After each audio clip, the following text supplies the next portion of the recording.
गणतंत्र दिवस के समारोह में हर साल आप तीनों सेनाओं की परेड के साथ साथ अलग अलग राज्यों की मनमोहक और अलग अलग थीम पर बेस्ड झांकियां देखते हैं। ये झांकियां कई राज्यों और केंद्र के मंत्रालयों से जुड़ी होती हैं, लेकिन इस बार गणतंत्र दिवस समारोह के लिए सिर्फ 12 झांकियों को ही परेड के लिए चुना गया था। इसके अलावा इसमें अलग अलग मंत्रालयों से जुड़ी 9 झांकियां शामिल थी।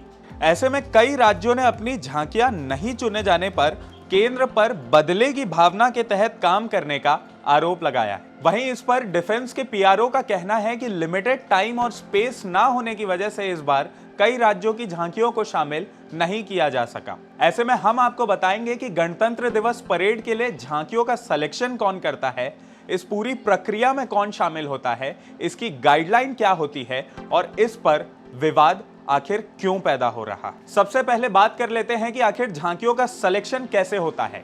तो आपको बता दें कि झांकियों के लिए एक एक्सपर्ट कमेटी होती है जो झांकियों का सिलेक्शन करती है। यह एक्सपर्ट कमेटी रक्षा मंत्रालय के अधीन काम करती है। कमेटी में arts, culture, painting, sculpture, music, architecture और कोरियोग्राफी क्षेत्र के प्रतिष्ठित लोग शामिल होते हैं। एक्सपर्ट कमेटी कई सारी बैठकें कर राज्यों और केंद्र के मंत्रालयों से मिली झांकियों के प्रस्तावों का इवैल्यूएशन करती है। इन झांकियों को उनके विषय, डिजाइन और उनके विजुअल इंपैक्ट के आधार पर उनकी जांच की जाती है। इसके बाद ये कमेटी अपनी सिफारिश डिफेंस मिनिस्ट्री को भेजती है। रिपब्लिक डे के लिए इन झांकियों का सिलेक्शन प्रोसेस कई स्टेजेस से होकर गुजरता है। इसकी शुरुआत झांकियों के स्केच, डिजाइन और थीम के साथ होती है।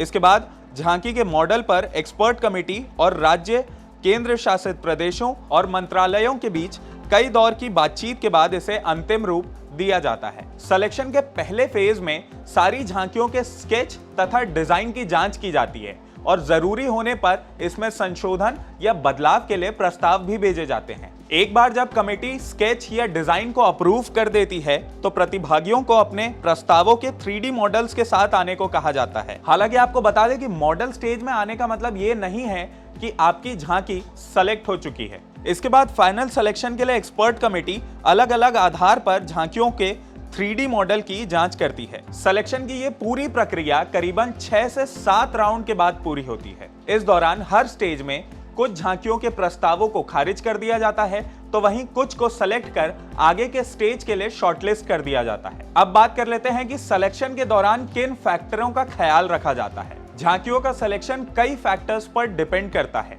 इसमें विजुअल अपील, झांकी लोगों पर कितना प्रभाव डालेगी, आइडिया, थीम और भी कई फैक्टर्स शामिल होते हैं। आपको बता दें कि लिमिटेड टाइम और स्पेस होने की वजह से इसमें कम झांकियों को ही शामिल किया जाता है। ऐसे में डिफेंस मिनिस्ट्री का जोर होता है कि सिर्फ उन्हीं झांकियों को शॉर्टलिस्ट किया जाए जो उस लॉट में बेस्ट हों। इस बार भी झांकियों के सिलेक्शन का प्रोसेस कुछ इसी प्रकार से हुआ। डिफेंस मिनिस्ट्री ने 16 सितंबर 2021 को सभी 36 राज्यों और केंद्र शासित प्रदेशों को एक पत्र जारी कर रिपब्लिक डे परेड 2022 में झांकियों के लिए प्रस्ताव मांगे थे। ये पत्र 80 केंद्र मंत्रालयों, चुनाव आयोग और नीति आयोग को भी भेजा गया था। पत्र में कहा गया था कि समय की कमी को देखते हुए लिमिटेड संख्या में ही प्रस्तावों को शामिल किया जाएगा। साथ ही राज्यों को झांकी के लिए अपने प्रस्ताव और राइटअप को 27 सितंबर 2021 तक भेजने को कहा गया था। इसके साथ ही उन्हें यह भी बताया गया था कि झांकियों की शॉर्ट लिस्टिंग का प्रोसेस अक्टूबर के दूसरे सप्ताह से शुरू हो जाएगा और इसके लिए बैठकें भी अक्टूबर के दूसरे सप्ताह से चालू हो जाएंगी।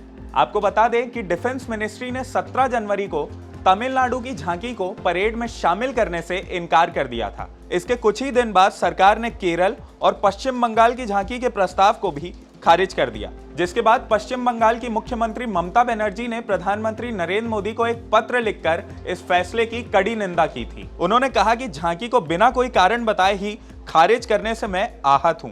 तमिलनाडु के मुख्यमंत्री ने भी अपने राज्य की झांकी को शामिल न किए जाने पर प्रधानमंत्री को पत्र लिखकर नाराजगी जाहिर की थी। उन्होंने लिखा, ये बेहद निराशाजनक है कि तमिलनाडु के सुप्रसिद्ध स्वतंत्रता सेनानियों वीओ चिदंबरनार, महाकवि भरतियार, रानी वेलु नचियार और मारुथु बंधुओं को दर्शाने वाली तमिलनाडु की झांकी को गणतंत्र दिवस परेड 2022 से बाहर रख दिया गया है। इसके बाद केरल के मुख्यमंत्री पी विजयन ने भी प्रधानमंत्री नरेंद्र मोदी को पत्र लिखकर इस पूरे मामले में हस्तक्षेप करने की मांग की थी। उन्होंने कहा कि हमारी झांकी में महान दार्शनिक और समाज सुधारक श्री नारायण गुरु की तस्वीर शामिल है, जिन्होंने पिछली शताब्दी में केरल के पुनर्जागरण आंदोलन का नेतृत्व किया था। उनके विचारों और कार्यों ने न केवल देश बल्कि दुनिया भर का ध्यान आकर्षित किया था। उधर रक्षा मंत्री राजनाथ सिंह ने तमिलनाडु के मुख्यमंत्री एम.के. स्टालिन को पत्र लिखकर कहा कि इस बार भी झांकियों का सिलेक्शन तय गाइडलाइन के हिसाब से ही हुआ है और कुछ ऐसा ही पत्र उन्होंने पश्चिम बंगाल की मुख्यमंत्री ममता बनर्जी को भी लिखा। उन्होंने कहा कि एक्सपर्ट कमेटी थीम, डिजाइन और विजुअल इफेक्ट के आधार पर प्रस्ताव का आकलन करती है और फिर सिफारिश देती है। उन्होंने कहा कि पिछले कुछ साल में 2017, 2019, 2020 और 2021 में तमिलनाडु की झांकी को परेड के लिए चुना गया था। उन्होंने स्टालिन से कहा कि झांकियों का चयन गाइडलाइन के अनुसार ही हुआ है। उधर एक अखबार के मुताबिक सरकारी सूत्रों का कहना है कि बंगाल का भेदभाव का आरोप गलत है, क्योंकि इससे पहले साल 2016, 17, 19 और 21 के गणतंत्र दिवस परेड में बंगाल की झांकियां शामिल थी और 2016 में तो बंगाल की झांकी को सर्वश्रेष्ठ झांकी का अवार्ड भी मिल चुका है। ऐसे में इस पूरे मामले में आपका क्या कहना है, हमें कमेंट करके जरूर बताएं। अगर आपको ये वीडियो पसंद आया हो तो इसे लाइक और शेयर करना ना भूलें और IBC 24 के इस YouTube चैनल खबर बेबाक को जरूर सब्सक्राइब करें। आज के लिए इस वीडियो में इतना ही। बने रहें खबर बेबाक के साथ।